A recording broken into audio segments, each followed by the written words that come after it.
Alright, in this video we're going to look at how to solve exponential functions. Now before we do that, I want to do a quick review over the exponent rules. When you multiply two numbers with the same base, what you're going to do with the exponents is you add the exponents. So for example, if I had x squared times x to the 5th, I would get x to the 7th. If I am dividing with the same base, I am going to subtract the exponents. So for example, if I had x to the 5th divided by x squared, I would get x to the 3rd. If one power is raised to another power, you will multiply your exponents. So for example, x squared raised to the 5th power would give me x to the 10th. And if we have a negative exponent, that means we're writing it as a fraction and making it positive. So for instance, x to the negative 5 would be 1 over x to the positive 5. Now, it's going to be helpful in this section if you know some of your perfect squares, cubes, fourths, numbers like that. So I went ahead and wrote out a few there. But let's go on to the steps for solving. Now, you can kind of do these at the same time. In fact, I probably should have reordered them and made this my first step. You always want to look to make sure that every number in your equation has the same base. If they have the same base, you're going to simplify each side using these exponent rules up here. But if they don't have the same base, you have to rewrite it so that they do. Once everything has the same base and you've simplified each side, then you're going to pretty much ignore the bases and only look at your exponents. Because if I have, let's say, 2 to the x equals 2 to the y, this means x and y are equal. Alright, so let's look at this example. We have the same base and there's nothing to simplify. So we're going to go to the last step, which is to set the exponents equal and then solve.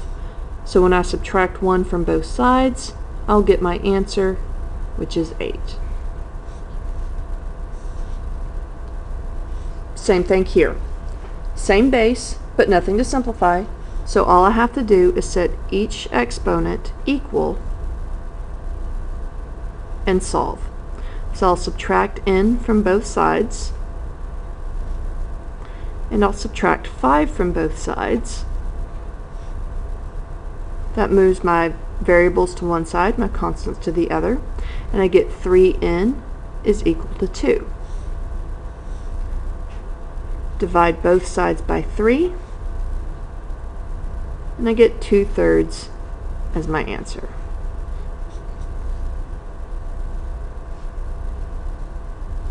Now with these, we have to simplify it first. Now exponent rules say that when you have the same base, what you're going to do is you're going to add your exponents. So I get 3 to the 2k plus 2, and then nothing to do on the other side, so I'm just going to rewrite it. And now I can take my bases away, set the exponents equal, and solve for k. So I'm going to subtract 2k from both sides, because I like keeping my variables positive most of the time. And I'm going to add 1 to both sides, which gives me 3 equals 3k. So divide both sides by 3, and I get 1.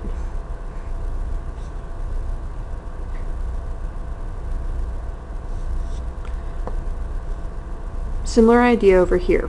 Now in this step I actually wrote out what the new exponent would be and then drop the base, but if you want to, you can go ahead and just if they all have the same base, just go ahead and jump to the next step. So what I mean by that is here, multiplying with the same base means I add my exponents. -4 plus 9 gives me 5.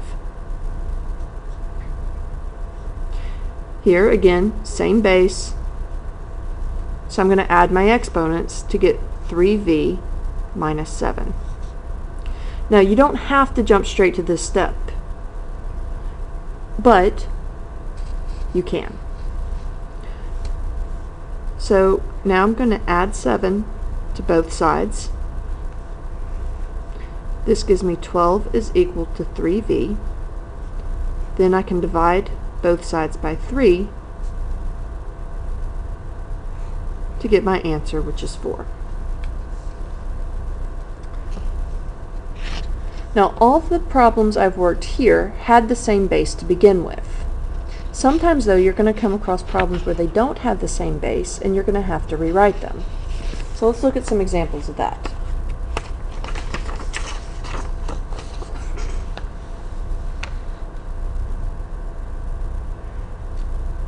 A good place to start with ones that don't have a common base is look at your smaller base and see if you can write the bigger one as the smaller base to some power. So for instance here I can write 36 as 6 squared.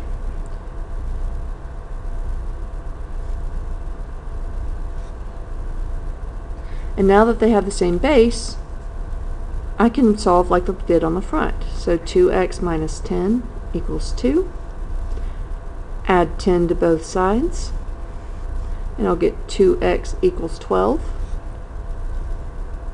Divide both sides by 2, and I get my answer, which is 6.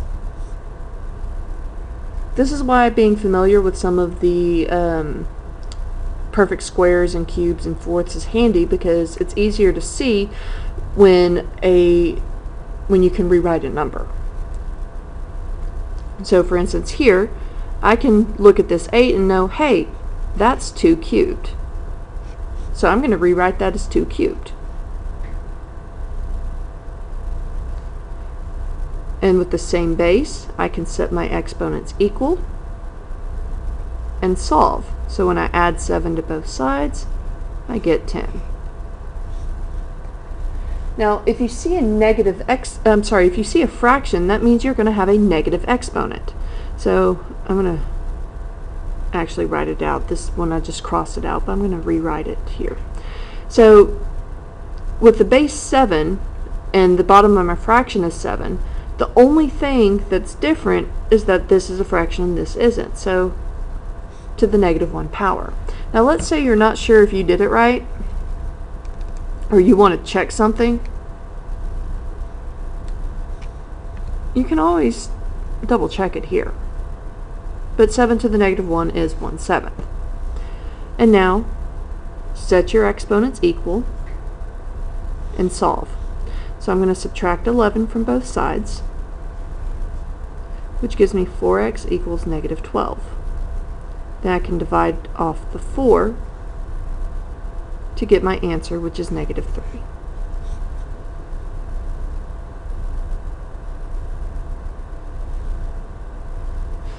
Right, so number 8. They're not the same base, so I'm going to have to rewrite it. Now, I know that 16 can be written as 4 squared. So 4 to the y plus 2 equals 4 squared to the y minus 3. Now my exponent rules say that when you have one power raised to another power, you're going to multiply the exponents. So when you've got more than one thing here, you're going to have to distribute this exponent. So I actually get 2y minus 6 here.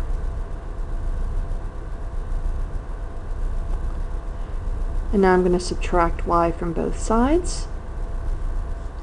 I'm going to add 6 to both sides, which gives me 8 equals y.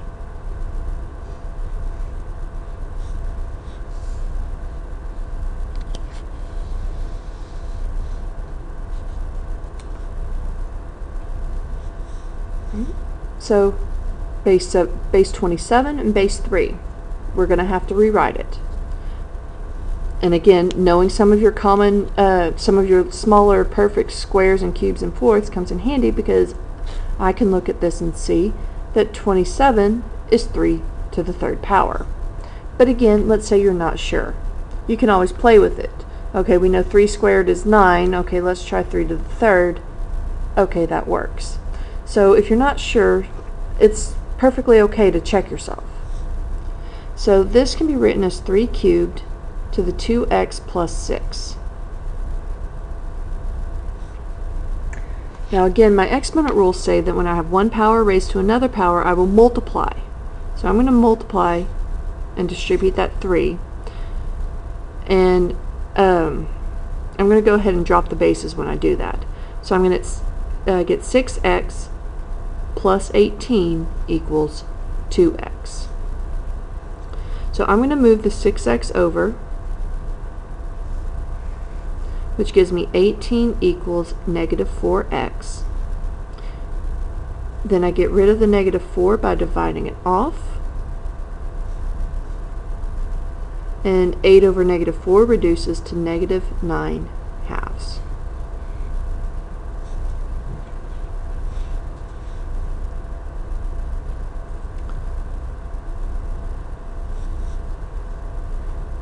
Now, the ones I've been dealing with, they've all been squares or cubes and numbers like that, but sometimes you're going to have to go a little bit further. So, for instance, let's try to write it as a base 2, because there's nothing other than 2 to the first power that would give you 2, so we know this is going to be the base. 2 to the 4th power is not big enough, but if I try 2 to the 5th, that works. So 2 to the 5th equals 2 to the 2m minus 9, and then I can set my exponents equal. If I add 9 to both sides, I get 14 equals 2m, and when I divide off the 2, I get my answer, which is 7.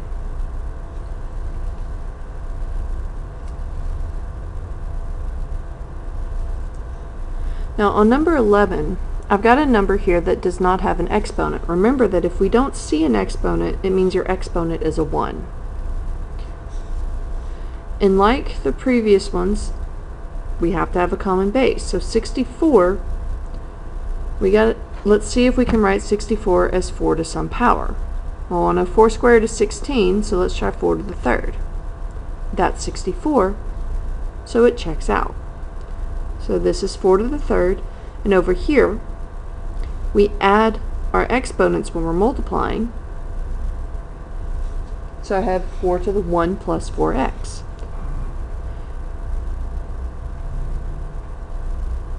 Set the exponents equal and solve.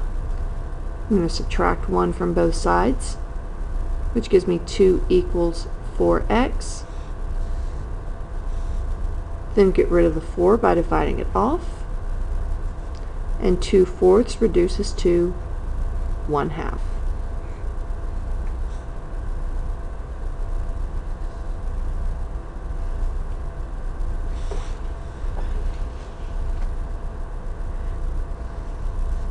So in number 12, we've got a fraction here. Remember, if you see a fraction, that means you're going to have a negative exponent. Now I see base 9's over here. I've got a base of 80.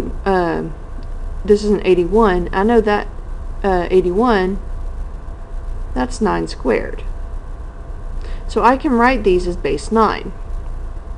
Over here, I'm going to combine my exponents. Remember, when you're multiplying, that means you add the exponents. So I get 4x plus 4. And over here, this will be 9 to the negative 2 to make it a fraction. So 4x plus 4 equals negative 2. Subtract 4 from both sides, and we get 4x equals negative 6. Divide off the 4. Negative 6 over 4 reduces to negative 3 over 2. All right. So that is solving exponential equations.